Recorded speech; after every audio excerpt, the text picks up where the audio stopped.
छत्तीसगढ़, राजस्थान और मध्य प्रदेश में बीजेपी को मिली शिकस्त का साइड इफेक्ट भी सामने आने लगा है। जेडीयू के बाद एलजेपी के चिराग पासवान ने भी बीजेपी को राम मंदिर जैसे मुद्दों से दूर रहने की नसीहत की है। चिराग पासवान ने कहा कि तरक्की की जगह मंदिर को मुद्दा न बनाया जाए, राम और हनुमान की बात न की जाए, अवाम इससे कंफ्यूज होते हैं।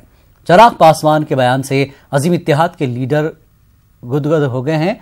जितन राम मांझी ने तो चिराग पासवान को अजीम इत्तेहाद में शामिल होने की दावत ही दे डाली, लेकिन बीजेपी के लीडर चिराग पासवान की बातों से इत्तेफाक नहीं रखते।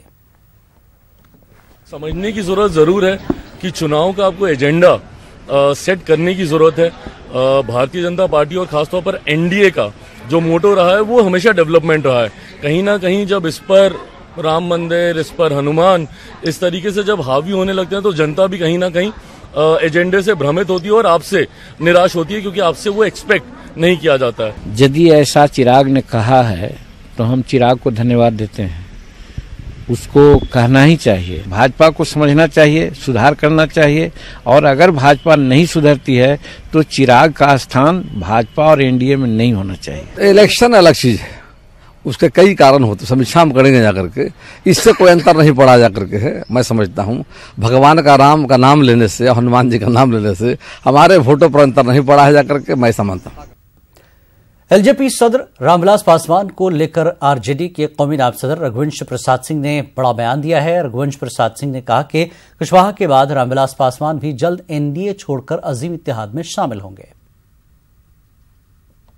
मौसम विज्ञानी हैं, देखिए ना, रुख रिजल्ट के लिए प्रतीक्षा कर रहे थे, कुछ ही दिनों में आ जाएगा। तो हम तो साल 2 साल पहले ना बोल देते हैं, लोग कहा जाए फालतू बोलते हैं, लेकिन मैं जो बोल देता हूं साल 2 साल में वही होता। पासवान जी भी आ जाएंगे। होता गैर भाजपा एकजुट, इनको देश के बचाना है, कोई उपाय नहीं है, जनता की इच्छा है, सब लोग एकजुट होकर के बीजेपी को हटाइए, हटाइए, नरेंद्र मोदी से देश को बचाइए। जुमले 5 रियासतों के इंतखाबी नतायज के बाद बिहार में सियासत गर्म है। जेडीयू का कहना है कि 2019 लोकसभा इंतखाबात में अजीम इत्तेहाद बिखर जाएगा। बिहार में एंटी इनकम्बेंसी जैसी कोई बात नहीं है, क्योंकि यहां नीतीश हुकूमत ने समाज के हर तबके के लिए काम किया है। लोग तो महागठबंधन में क्या हो रहा है उस पर हमारे कोई इच्छा नहीं है। हम तो अपना, हमारे घर की जो ताकत है हम उस ताकत पर बात करेंगे, उनके घर में क्या हो रहा है। लेकिन ये भी एक बड़ी बात है कि अब इनको भी अपने अलायंस को इनकॉर्पोरेट करना चाहिए। वहाँ तो बहुत लोग हैं, जहाँ ज़्यादा जोगी होता है वो जल्दी घर उजड़ जाता है, ज़्यादा जोगी घर उजाड़े। अब देखिए क्या होता है उनका महागठबंधन। बिहार में एंटी इनकम्बेंसी का कोई मामला नहीं बनता है। क्यों नहीं बनता कि नीतीश कुमार जी ने जो वायदे किए थे बिहार के जनता से, वो जमीन पर उतारने का काम किया।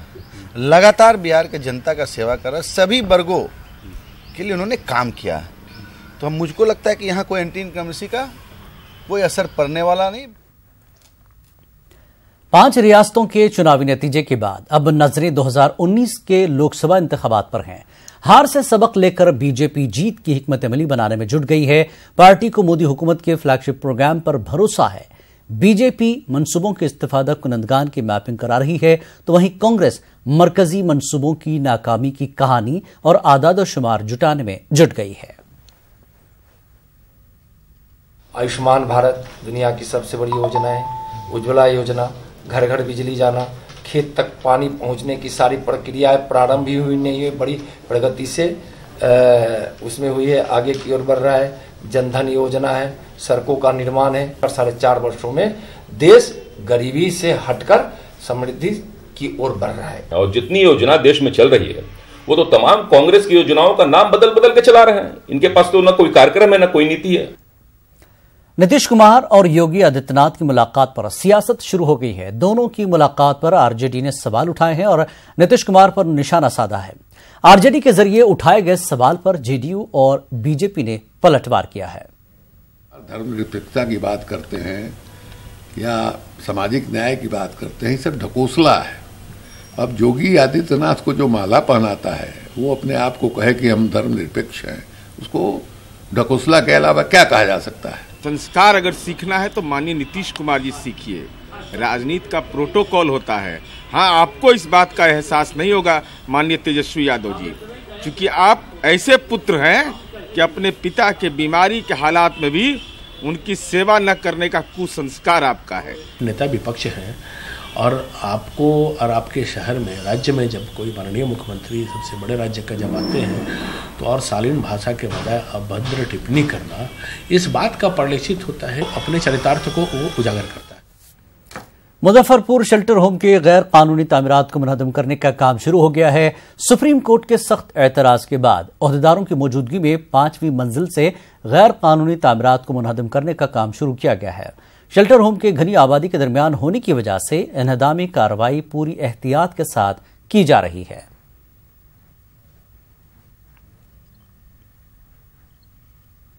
आप लोग को भी था कि यहाँ शुरू होता है कि नहीं होता, शुरू हमने कर दिया। अब हम सेफ्टी मेजर्स लेते हुए, चूंकि ये बहुत ही रिहायशी इलाके में बना हुआ है, तो हमको सभी का सेफ्टी का ध्यान रखना है, तो हम सेफ्टी देखते हुए इसको धीरे धीरे तोड़ दें। ग्राउंड फ्लोर तक जाएंगे? हाँ जाएंगे, नीचे तक? हाँ जाएंगे।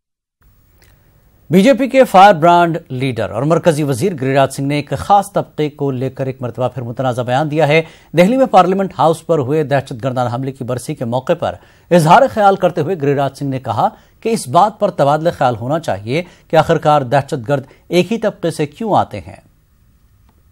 तो इसे देश को बचाना है, लोकतंत्र को बचाना है, तो भारत के तमाम उन तत्वों के विरोध आवाज खड़ी करनी होगी जिसके ऊपर मेघालय की टिप्पणी है। आज देश को, मैं जब ये बोलता हूँ तो लोग कहते हैं मैं बोलना नहीं चाहता। आखिर कौन लोग आतंकवादी हैं, उनको चिन्हित करना चाहिए। किस समाज से ज्यादा आते हैं आतंकवादी, इसको भी चिन्हित करना चाहिए। आखिर क्यों एक ही समाज से आते हैं, इस पर भी चर्चा। मधेपुरा जिले में धान के किसान परेशान हैं। इन्हें फसल की लागत कीमत भी मसूल नहीं मिल पा रही है। यहां के किसान इसको लेकर काफी परेशान हैं और हुकूमत से उनके मसाइल को हल करने की फरियाद कर रहे हैं।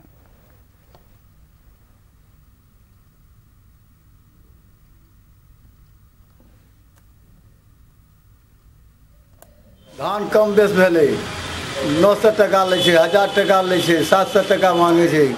गेहूं के खेती केना करे, मकई खेती केना करबे। हम लोगों को कर्जा देने वाला का कोई पैसा बच नहीं जाता, फिर अगले बार हम लोग को कर्जे का बोझ पड़ जाता है। अगले बार हम लोग को कर्जा के लिए हम लोग मुहताज रहते हैं। एसएफसी केवल चावल लेगी और वो पैक्स धान जो क्रय करेंगे वो अपने टैग मिल से चावल कुटवा करके चावल हमारे यहाँ यानी एसएफसी के सीएमआर गोदाम पर वो देंगे।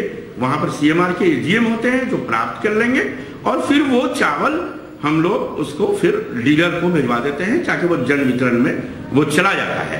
तो अब आज के डेट में एसएफसी को केवल चावल लेना। बस अपनी जिंदगी पर रोने आया है इस कंट्री में। किसान के नाम पर सिर्फ हम सियासत करेंगे, हमारी सत्ता होगी तो कोई और करेगा। कोई